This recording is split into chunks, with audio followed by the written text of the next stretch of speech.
Perkenalkan, nama saya Raihan Raffi. Hari ini saya ingin menjelaskan implementasi backend untuk sistem informasi perpustakaan yang telah saya bangun sesuai dengan kebutuhan technical test.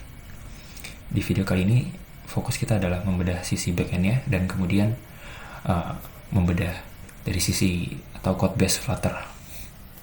Nah, dari backend saya pisah jadi 3 service. Yang pertama itu identity buat register dan login pakai OAuth 2 atau JWT, book service buat katalog dan stok, dan transaction service buat meminjam, return, sama hitung denda. Masing-masing service punya database PostgreSQL sendiri, jadi nggak ada shared database antar service. Nah, yang bikin beda komunikasi stok antara transaction service dan book service itu nggak langsung, dia lewat RabbitMQ secara asinkronus, diproses sama book worker di backgroundnya. Jadi pas user borrow buku, transaction service langsung balikin respons duluan, baru stoknya diupdate belakangan oleh worker. Kemudian salah satu poin terkuat dari submission ini adalah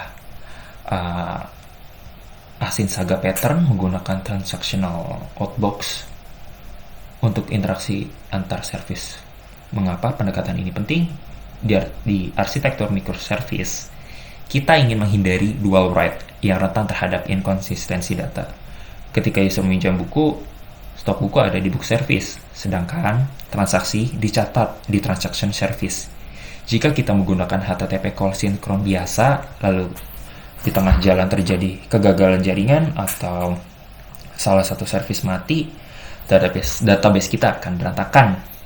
Misalnya transaksi terbuat tapi stok tidak berkurang.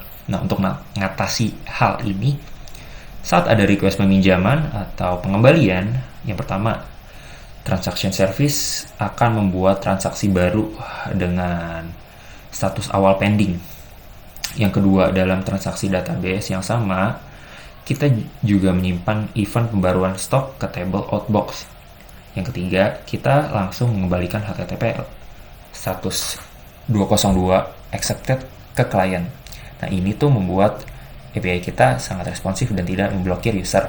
Selanjutnya di outbox dispatcher ini secara berkala claim event dari table outbox dan mempublikasikannya ke RabbitMQ dalam bentuk command event seperti decrease stock requested. Nah, kemudian setelah book service melalui workernya berhasil memproses stok secara aman, ia akan mengirimkan event hasil kembali ke RabbitMQ.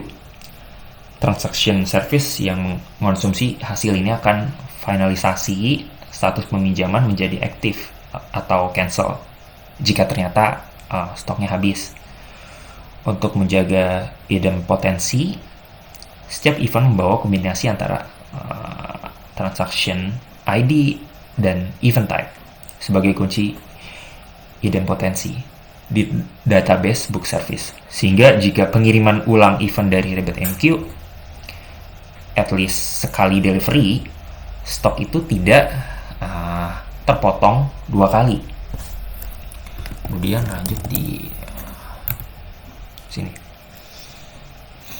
Terakhir, sebagai safety net, seandainya pesan hilang atau broker itu terputus, ada reconciliation worker yang berjalan di background untuk memindai transaksi yang masih berada di status pending atau return pending dan belum terselesaikan, lalu merequire perintah mutasi stok ke RabbitMQ.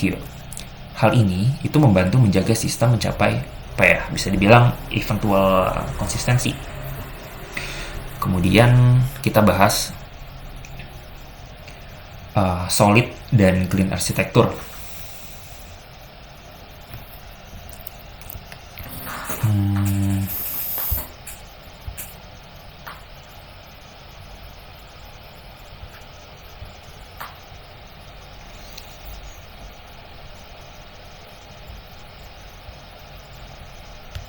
di sini. Di lapisan delivery atau HTTP kita punya borrow handler.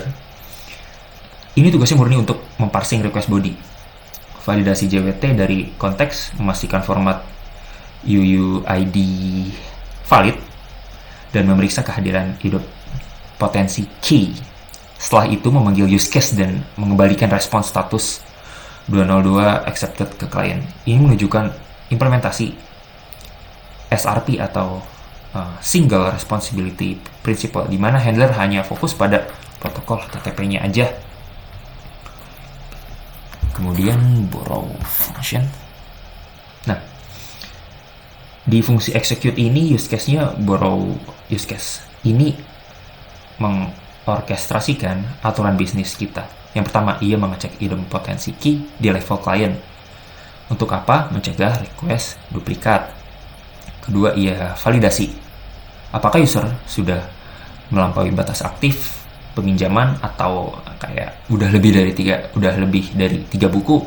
Yang ketiga itu mengambil snapshot data buku dari client book service. Jika semua valid, ia membuat transaksi dengan status pending dan menyiapkan event outbox decrease, lalu menyimpannya ke database secara atomik lewat metode create borrow out of the box.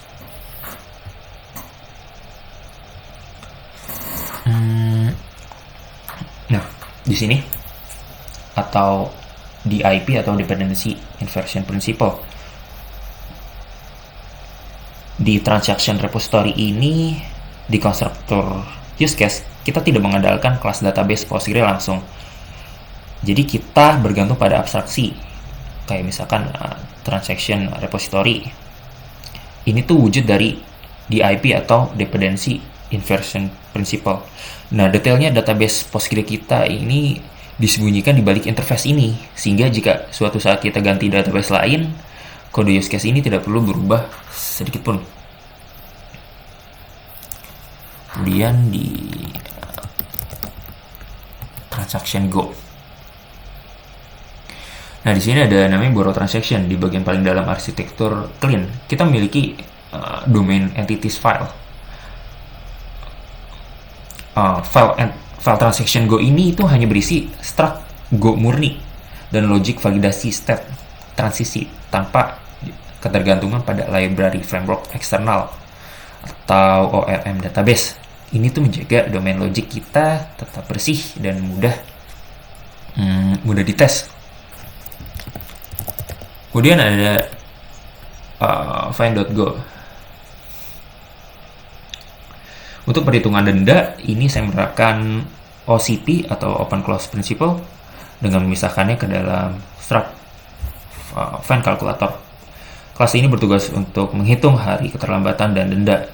Jika besok aturan denda perpustakaan berubah, misalnya ada diskon di hari libur, atau kita bisa memperluas logiknya ya. Jadi perhitungan ini atau gimana ya, atau menggantinya dengan strategi perhitungan yang baru tanpa menyentuh use case pengembalian buku yang utama tadi itu. Nah, di sini main.go atau dependency injection wiring. Maksudnya itu semua dependency ini kita satukan di entry point aplikasi menggunakan construction injection.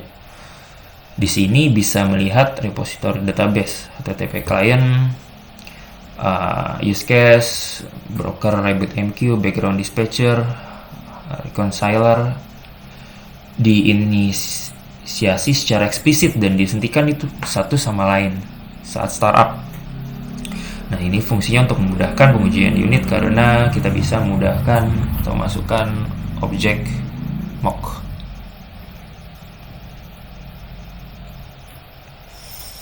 Kemudian apalagi,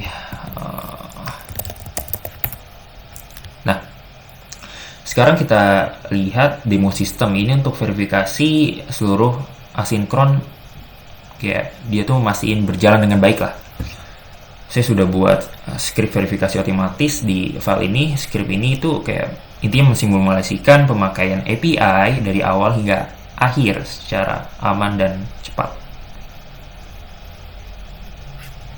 Seperti itu.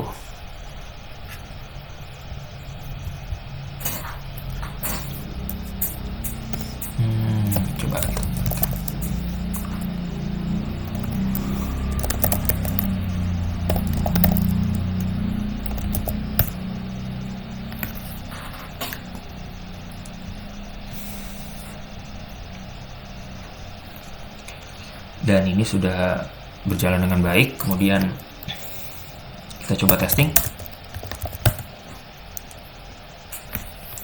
Nah, untuk memastikan kodenya bagus, rapih, saya juga sudah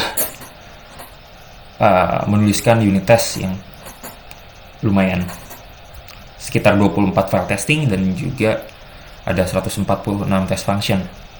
Ini mencakup pengujian unit dari logika handler, use case, kemudian dari validasi domain, hingga mock testing untuk integrasi database.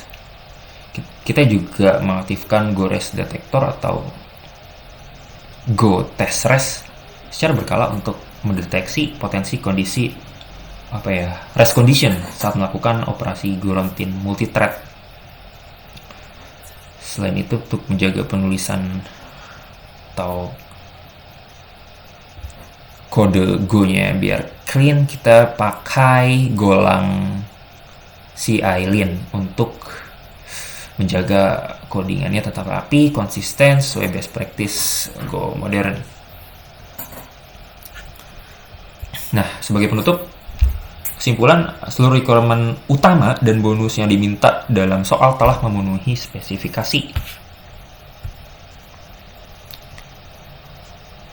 yaitu pemisahan 3 microservice secara mandiri, implementasi Go, Fiber, PostgreSQL, penggunaan JWT atau password reverse token flow untuk security, penggunaan RabbitMQ untuk mutasi stok asinkron, serta penerapan solid principle dan clean architecture.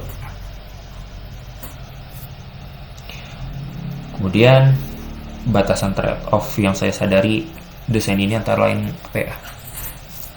no cross service foreign key, itu untuk menjaga decoupling penuh. Jadi tidak ada foreign key relasional lintas database antar service. Misal data user ID di transaksi tidak mengunci di tabel identity. Relasi ini dijaga melalui integrasi event driven. Kemudian itu single instant Postgre.